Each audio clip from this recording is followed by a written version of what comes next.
We got a wheel bearing noise here. We're going to try to spin the wheel to see if we can hear it.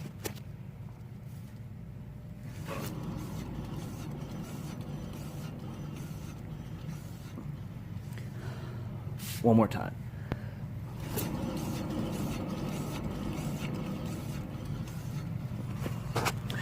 Now we're going to go to the other side and compare.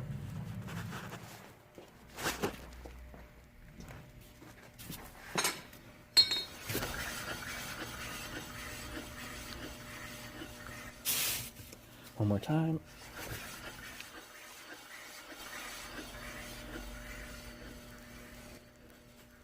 You hear the distinctive sound of the rotors scraping, but at the same time, if you listen carefully in comparison, you hear the noise of the wheel bearing. Oh yeah, you can hear audible difference.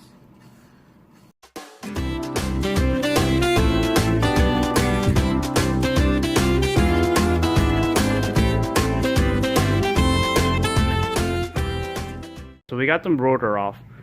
We got the wheel, removed the rotor. Well, we unbolted the caliper. And now we got to figure out how to get the hub off. So this hub is bolted on in the rear. We'll have to take this cover off, and then that will expose the bolt, the nut that goes through for the spindle that bolts this hub on. We'll have to use a slide hammer and slide the hub off before we can proceed with the bearing removal. As you can hear, yeah, it's a very distinctive noise. Now we gotta take, so we'll have to unbolt the spindle off to get it on the press. There's this ABS sensor that we have to be careful of. We removed the bolt here. Bolt's been removed, but this is pretty seized. I'm gonna try to use a punch and try to hammer this a little bit and see if that moves. If not, then I'll just remove the whole spindle with the ABS wire sensor attached. So I've started unbolting this. So I'll find where it's plugged into and remove it from there. So we have to use this flat punch. It ain't so flat. So we're gonna grind it down.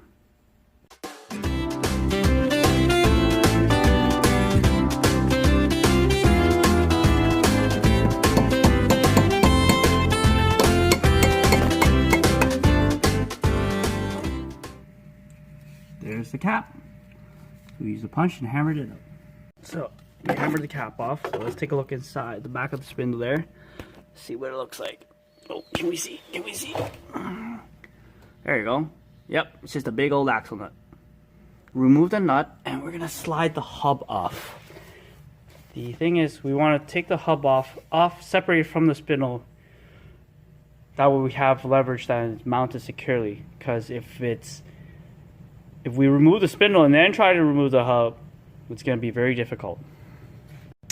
Be sure to take notice of the ABS ring. After you remove the nut from the back of the spindle, there's this ABS ring, this ring, that is sitting in the back of that spindle.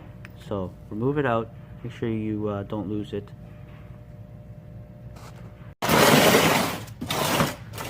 What you have here is a slide hammer tool. Has all the tools. Here's a slide hammer. There's a slide hammer. And this is part of the adapter that we need. Okay, we got our slide hammer bolted on now. With the adapter, we use some sacrificial bolts. It's a good idea to do that. You don't want to use your original bolts. They will get damaged. So here's our slide hammer. And basically you're going to use this and slide, and the impact from this will pull the hub from the spindle. So let's get at it.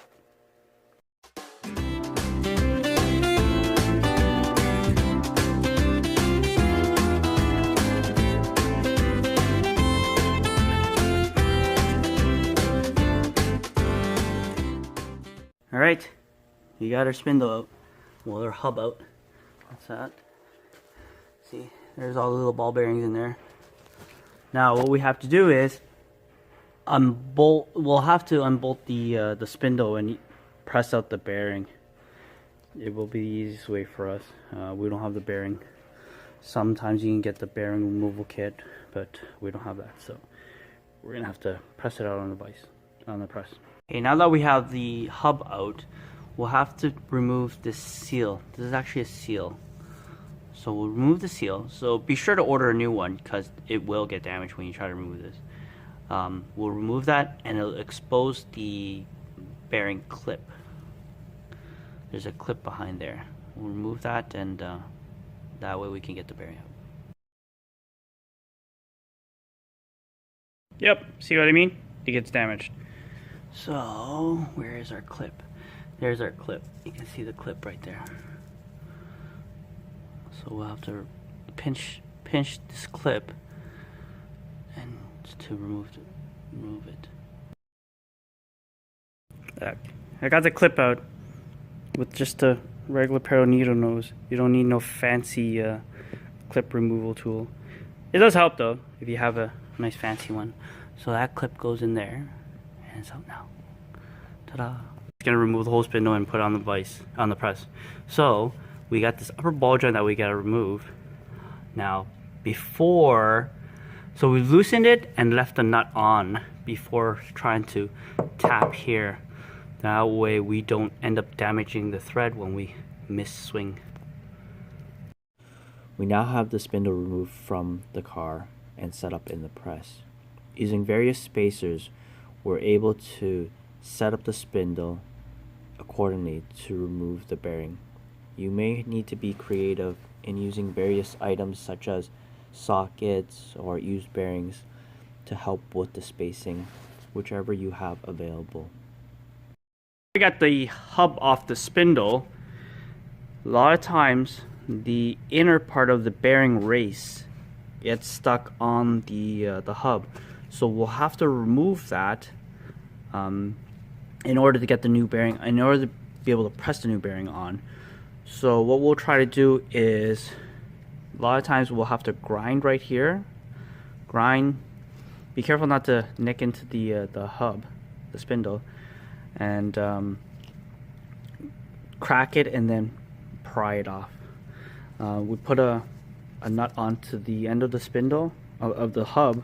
That way we don't damage it, accidentally damage it by dropping it or nicking it or anything.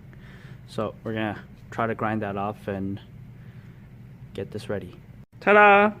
So you grind it down and we got it off. Alrighty. Time to press the bearing in.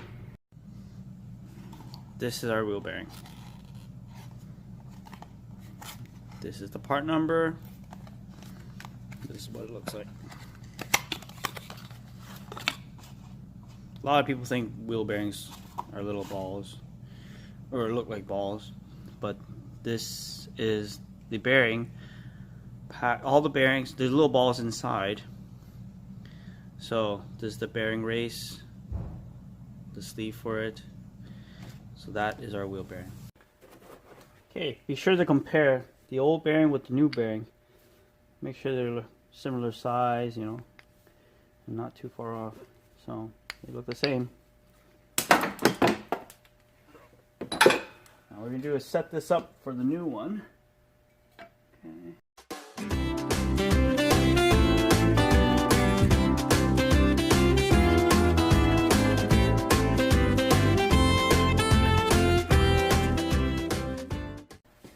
And your bearings in place. Now what we have to do is put that clip back in place before we can press the hub into it. So we got our clip here. I'm gonna try to get it back in place.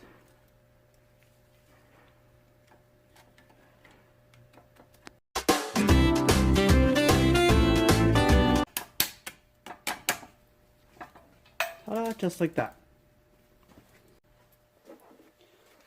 Before we can press this hub back in, don't forget there's a seal that we have to put back in. So here's our new seal. What we'll do is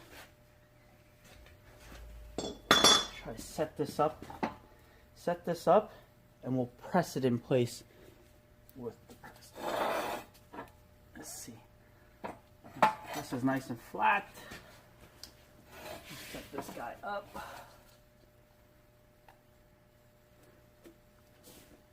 What can we use? What can we use to press this guy in? How about this? Will this work? Let's try. Let's give it a try.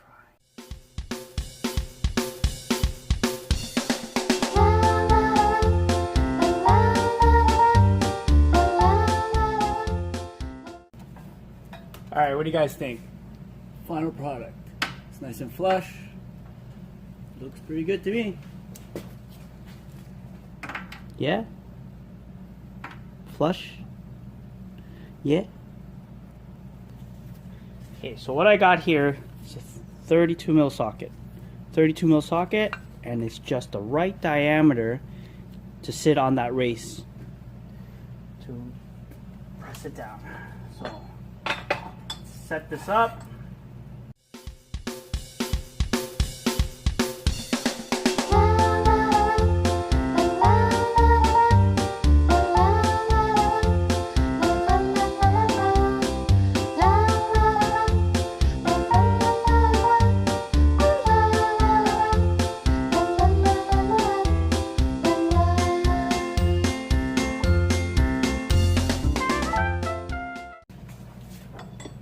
Alright, we're pressed in place, bearings in, spins freely. Now we got to put our ABS ring and bolt this back in. So, we have our ABS ring going back in,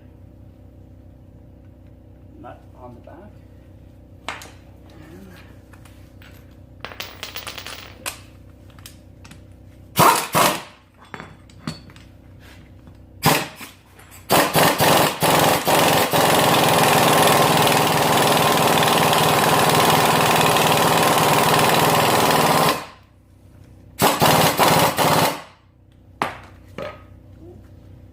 Spin nicely. Okay. We will get our cover to go back on.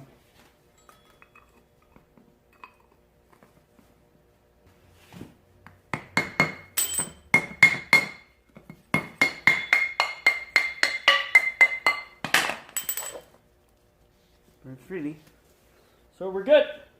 Still spins freely. Now we're in the home stretch. We reinstalled the spindle in reverse order, starting with the upper ball joint, lower ball joint, the ABS sensor, the rotor, and the caliper.